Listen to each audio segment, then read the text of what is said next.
Where do we come from? Modern culture gives us a seemingly simple answer.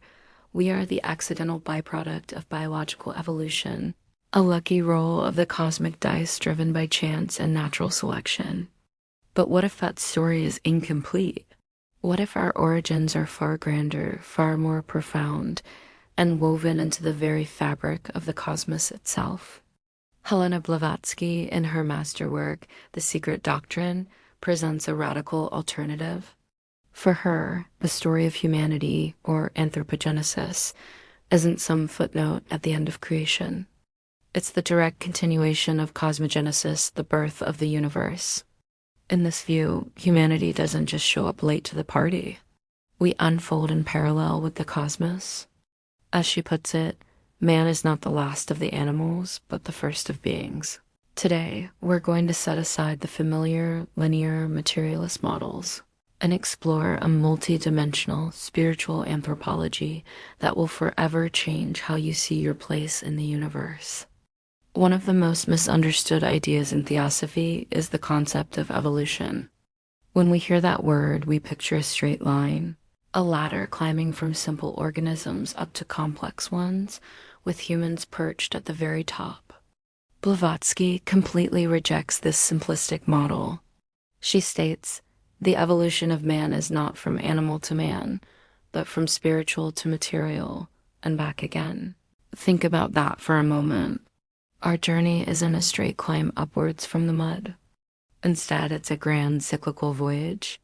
It's a story of descents and reascensions, regressions, accelerations, and great spiritual awakenings. In this model, matter isn't our origin point.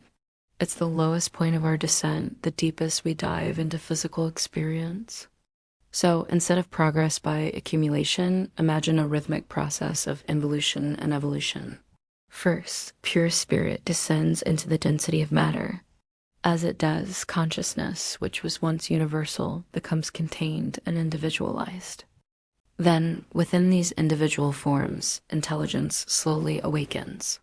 Finally, spirit begins to reassert its presence, guiding the now conscious being back towards its divine source.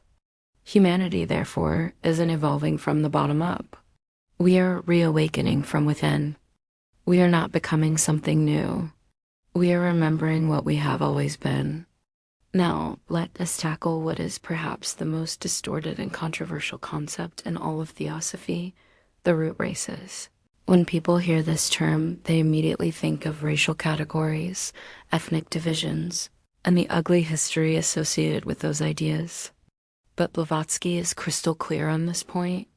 She says, the races are not physical races, but stages of consciousness and forms. This is crucial. The root races have nothing to do with ethnicity or skin color. They are vast planetary epochs, each representing a different collective state of being. Each root race corresponds to a primary mode of perception, a unique relationship to the material world, and a specific level of self-awareness. In fact, the earliest root races weren't even physical in the way we understand it today. Blavatsky describes the first humanity as being born not of woman, but of the astral shadow. These primordial beings were ethereal, almost ghost-like. They were androgynous, containing both masculine and feminine principles within a single form. And they were non-intellectual, living in a state of dreamlike innocence, completely without the self-awareness that defines us. Physical, dense, biological humanity as we know it only appears much, much later, as consciousness becomes more and more deeply enmeshed in matter and individuality solidifies. This brings us to another myth that Theosophy turns on its head, the fall of man. In most traditions, the story of Eden is a moral catastrophe, a story of sin and punishment. But in Theosophy, the fall is an ontological necessity, a crucial planned step in our evolution. Blavatsky reinterprets this ancient myth in a truly radical way. She writes, the fall was the result of knowledge, for man to become self-conscious. The awakening of what she calls Manas, or the principle of mind, marks the true birth of humanity. Think about it. Before this moment, early humans existed biologically. They were living forms, but they lacked reflective self-awareness. They were like animals, living purely by instinct in a state of unconscious unity with nature. It was only after the descent of this monastic principle, the spark of mind, that everything changed. Suddenly, desire and intellect emerged. With intellect came the ability to make moral choices, to distinguish between right and wrong, self and other. And with choice, suffering began, but so did freedom. In this light, the fall wasn't a sin. It was a cosmic sacrifice, the trading of blissful innocence for the divine gift of consciousness. It was the moment we ceased to be merely creatures and began our journey to becoming co-creators. So where did this spark of mind, this incredible gift of self-awareness, come from? According to Theosophy, it wasn't an accident of brain chemistry. It was the result of a deliberate cosmic intervention. Blavatsky states, the sons of wisdom, or sons of mind, incarnated in the mindless forms. These highly evolved beings, sometimes called the Manasaputras, represent orders of intelligence far beyond our own.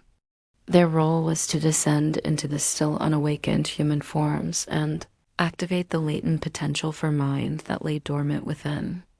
They are the bridge between animal instinct and divine reason. They are the ones who initiated true human self-awareness. This seemingly strange idea is actually a universal theme found in myths and legends all over the world.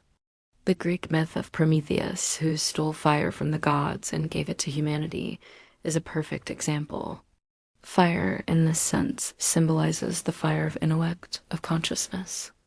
We see similar stories in the biblical Watchers, the Gnostic tales of angelic beings, and even in the recurring serpent symbolism found across ancient cultures. The serpent often represents wisdom, knowledge, and the awakening impulse.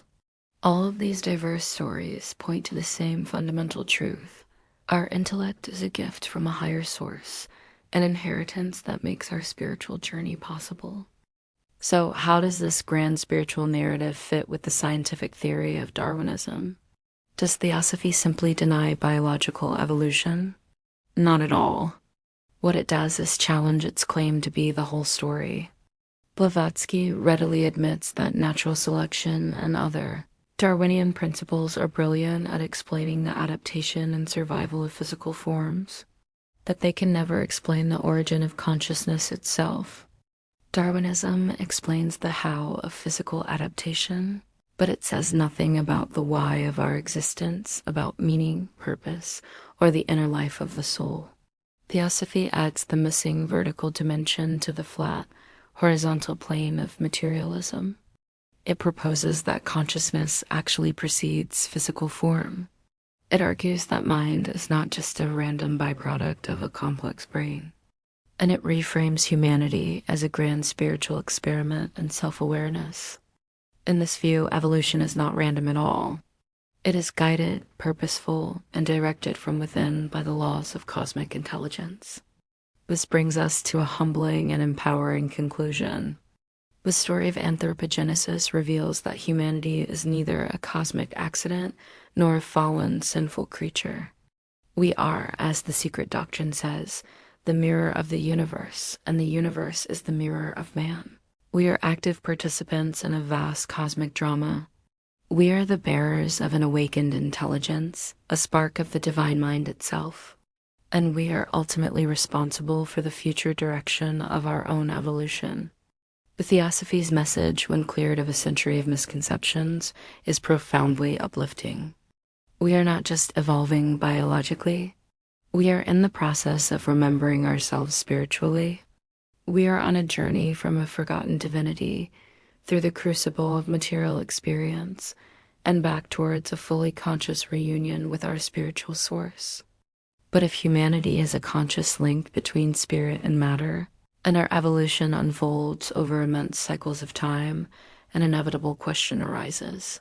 What civilizations preceded our recorded history? What great cycles of humanity rose and fell before the first words were ever carved into stone? That mystery leads us directly into the fascinating doctrine of lost continents and ancient civilizations, and that will be the subject of our next episode. Thanks so much for joining me on this deep dive. If this expanded your view of what it means to be human, be sure to like, subscribe, and hit that notification bell so you don't miss our next journey into the forgotten past. See you next time.